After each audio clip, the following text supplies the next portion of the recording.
पिक्चरमा देखाएको भनेको वातावरणलाई अर्थात् नेसन अफ द नेचर अर्थात् विभिन्न तरिकाका ठाउँहरू, त्यसका सौन्दर्य, प्राकृतिक फोटा वातावरण र स्वच्छ हावापानीको विश्लेषण गरिएको छ। यहाँ विश्लेषण गरिएको भिडियोमा विभिन्न थरीका वातावरण, विभिन्न ठाउँहरू, प्यालेस, हाम्रो क्लाइमेट अनि समयअनुसारको सिजन चेन्ज सबै एक्सप्लेन गरिएको छ। यसमा भरिपूर्ण तरिकाले हाम्रो वातावरण सौन्दर्यतालाई विश्लेषण पूर्ण रूपले गरिएको छ।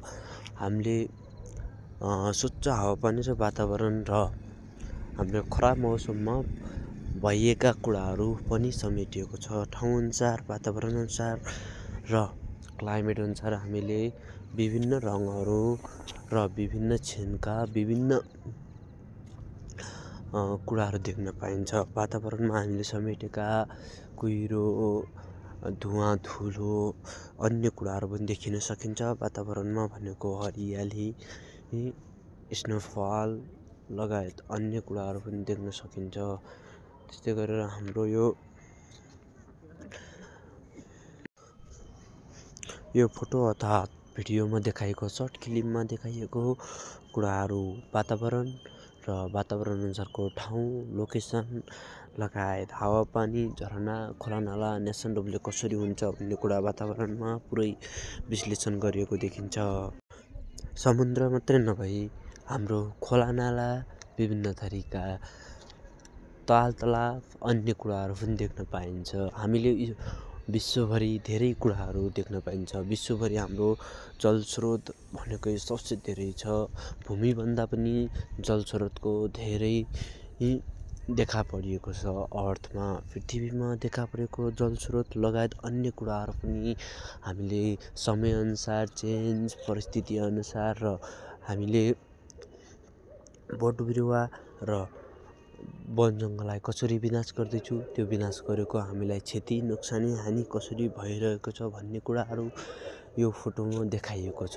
र यस्तै गरेर वातावरण चेन्ज हुँदाखेरि हाम्रो गर्मीको समय, जाडोको समयमा र धेरै कुराहरू समेटिएको देखिन्छ। हामीले नेचर अफ द नेसन भने जस्तै गरेर हामीले पूर्ण रूपले वातावरणलाई हामीले सुरक्षित राख्न सकेका छैनौँ। किनभने वातावरणले मानिसलाई जति स्वच्छ दिन्छ, मानिसले त्यति नै वातावरणलाई स्वच्छ दिनुपर्ने हुन्छ। तर यसमा भनिएको अनुसार वातावरणले त्यति स्वच्छ नदिएर हाम्रो समुद्र, ताल तलाबमा मानिसहरू धेरै घुम्न जाने, हाम्रो पर्यटकीय क्षेत्रीय रोमाञ्चक बनाउनलाई विनाशहरू गरिने भएकोले यहाँ देखाइएका जङ्गलहरू, पहाडहरू पनि धेरै कुरामा भासिँदै आइरहेको देखिन्छ। किनभने हाम्रो यात्रिक रूपमा छ।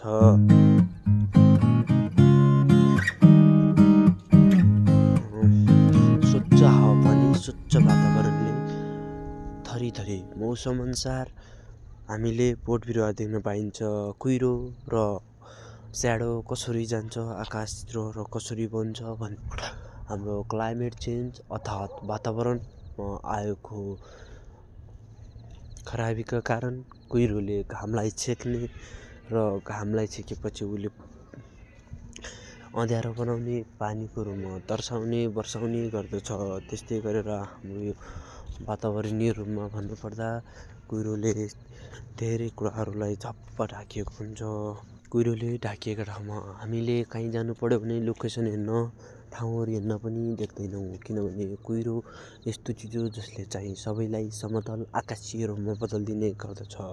कुहिरो लाग्यो भने हामीले एरोप्लेनको लोकेसन ट्र्याक गर्न हामीले ठ्याक्कै सबै कुराहरू हेर्न पाउँदैनौँ। किनभने कुहिरो लागेको बेला हामीले जहाँसुकै भए पनि हामीले आकाशीय रूपमा मात्रै त्यो ठाउँलाई देख्न सकिन्छ। भूमिलाई पनि आकाशीय रूपमा देखिने भएकाले कुहिरोले धेरै हानि गर्दछ। कुनै बेला कुहिरो विभिन्न रूपमा परिवर्तन भइदिन्छ। कालो, सेतो अन्य रूपले भएकाले मानिसहरूलाई धेरै क्षति पर्दछ। कालो रूपमा भयो भने पानीको वर्षा लगायत अन्य कुराहरू हुने गर्दछ भने सेतो कुहिरो हुँदाखेरि हाम्रो यो वातावरणको क्लिनाइ र सफाइलाई बुझाइने गर्दछ।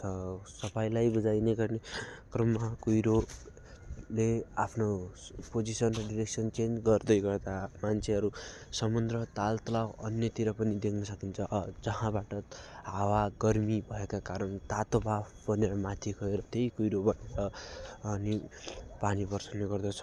देख्न सक्नुहुन्छ समुद्र खोलामा र हावापानी बगिरहेको ठाउँमा हामीले भिन्न तरिकाले देख्न सकिन्छ। प्लेन उड्दाखेरि हाम्रो वातावरणलाई केही कुराहरू देखाइएको अनुसार प्लेनले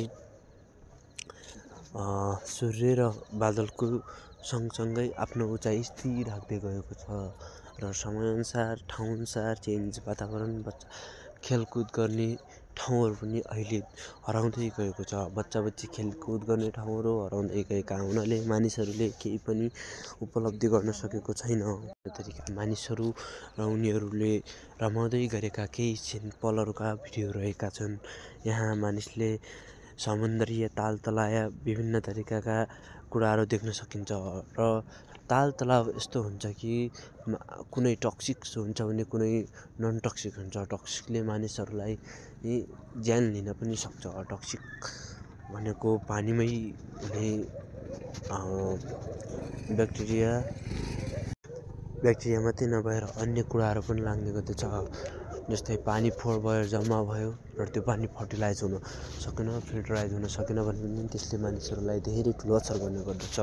त्यसैले ताल तलाउमा जम्मा भएका पानीहरूलाई हामीले बिस्तारोमा क्लिनाइ र हामीले कुनै परिस्थितिमा हामीले पनि त्यसलाई खोल्न सकिन्छ। फुलहरू मौसमअनुसार फुल्ने भएकाले मौसमअनुसार र क्लाइमेट अनुसार आफ्नो ऋतुअनुसार फुल्ने फुलहरू र फल्ने फलहरू हुने गर्दछ। विशेष गरेर विश्वमा धेरै प्रकारका फलहरू फल्ने र फुलहरू फुल्ने गर्दछन्। तीमध्ये पनि कुनै मौसमी हुन्छन् भने कुनै बेमौसमी, कुनै मौसमअनुसार ऋतुअनुसार फलिरहेका हुन्छन् भने कोही सामान्यतः 12 महिना अर्थात् एकै वर्ष अर्थात् 1 महिना 1 दिन त्यस्तो तरिकाले फुल्ने गर्दछ। लोटस फुललाई हेर्नुपर्दा हामीले अर्थात् त्यो फुल दिनमा फुल्ने गर्दछ भने रातमा लुकेर जाने गर्दछ। त्यस्तै गरी हाम्रो मौसमी अनुसार विभिन्न तरिकाका फुलहरू हुने गर्दछन्। मानिसहरू मरुभूमिमा यताउता सुचालु गर्नको लागि उठहरू प्रयोग गरिन्छ। जस्तै आगो ताप्नको लागि मानिसहरू आगोको प्रयोग गरिन्छ। आफू शरीर न्यानो अर्थात् हिट बनाउनलाई आगोको प्रयोग अन्य रूपमा लगेका वातावरण शैक्षिक तथा मानसिक रूपमा पनि आगोले धेरै फाइदा गर्दछ। किनभने हाम्रो शरीरमा हिट जति आवश्यक छ त्यति नै हामीलाई आगोको पनि आवश्यक छ। आगोले नै हिट दिने। हामी जति न्यानो कपडा लगाए पनि हामीलाई हिट जाडो महिनामा आगो ताप्नै पर्ने हुन्छ, किनभने यसले इन्टरनल बडीलाई हिट दिने गर्दछ। समुद्रहरूमा मानिसहरू तालतलैया विभिन्न घरहरू बनाएर बसेका छन्। अहिले हाम्रो दृश्यमा देखाइएको समुद्रीय भाग हो। यो समुद्रीय भागमा मानिसहरू पर्यटकीय यात्रामा जाने अर्थात् उतै बस्ने बासिन्दाहरू बनेर बस्ने काम गर्दछन्। यहाँ देखाइएका समुद्रीहरू प्रायःजसो चाइनिजहरूले समुद्रमा फिसिङ अर्थात् माछाहरू मार्ने विभिन्न तरिका जीवहरू तान्ने काम गर्दछन्। यसमा फोटोमा देखाइएको अनुसार हामीले out country of the ocean भन्ने कुरा देखाइएको छ। समुद्रमा भएकाहरू यो पनि फुलहरू फुल्ने मौसम बेमौसमी अनुसारका फुलहरूलाई देखाइएको छ। हाम्रो ऋतुअनुसार र क्लाइमेट चेन्ज अनुसार हुने भएकाले यसमा हामीले एउटा कार्टुनिय रूपमा एउटा फोटो विश्लेषण गराएको छ, जुन फोटोले सबै कुराहरू समेटिएको छ। यसमार्फत भएको भिडियोमा मैले उच्चारण गरे अनुसार यो फोटोमा सबै विश्लेषण गरिएको छ। वातावरण अथवा स्वच्छ हावापानी अन्य कुराहरूलाई क्लाइमेट चेन्ज एक्सचेन्ज भइरहेको देखिन्छ। अर्थात् इनसाइड द वाटर पानीभित्र भएका ब्याक्टेरियाहरू देखाइएको गरिएको छ र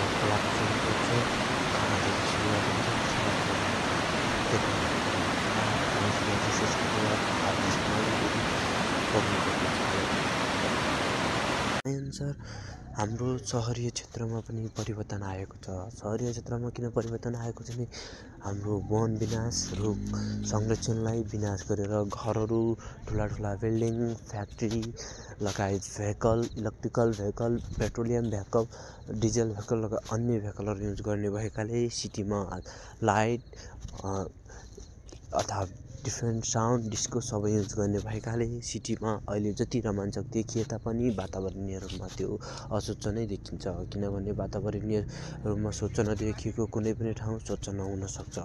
वातावरणीय इफेक्टहरू मानिसहरूलाई धेरै असर गर्ने गर्दछ। किनभने वातावरणीय इफेक्ट भनेको मान्छेले आफैमा परिवर्तन गरेका हुन्।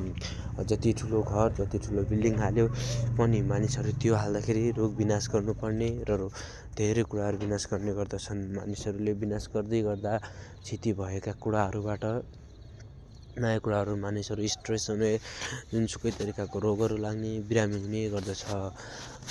हामीले त्यही भएर हामीले आफ्नो नेचरको सुरक्षित आफैले गर्नुपर्दछ। नेचर सुरक्षित भएन भने हामीलाई बढी याममा हामी बिरामी अर्थात् अन्य कुराहरू हुने गर्दछ। किनभने हाम्रो वातावरणले मानिसहरूलाई स्वच्छ रूपमा राख्ने गर्दछ। स्ट्रेस कम बनाउनलाई हामीले वातावरण जोगाउने लगायत अन्य कुराहरूलाई ध्यान दिनुपर्दछ। स्ट्रेस नलाई सोसियल मिडिया नेटवर्किङ जस्ता कुराहरू पनि कम मात्रामा चलाउने र हामीले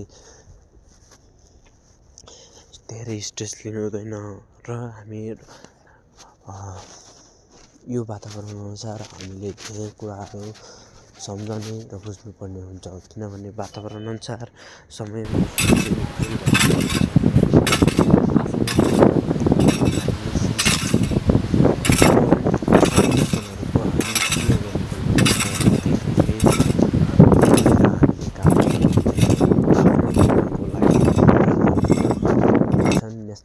को लागि आफ्नो सुरक्षा लगायत स्वास्थ्यको लागि भए पनि हामीले जोगाउनु पर्ने हुन्छ। पहाडी क्षेत्रमा धेरै स्नोफल हुन्छ र त्यहाँका बोट बिरुवाहरू विभिन्न तरिकाले फल्ने गर्दछन्।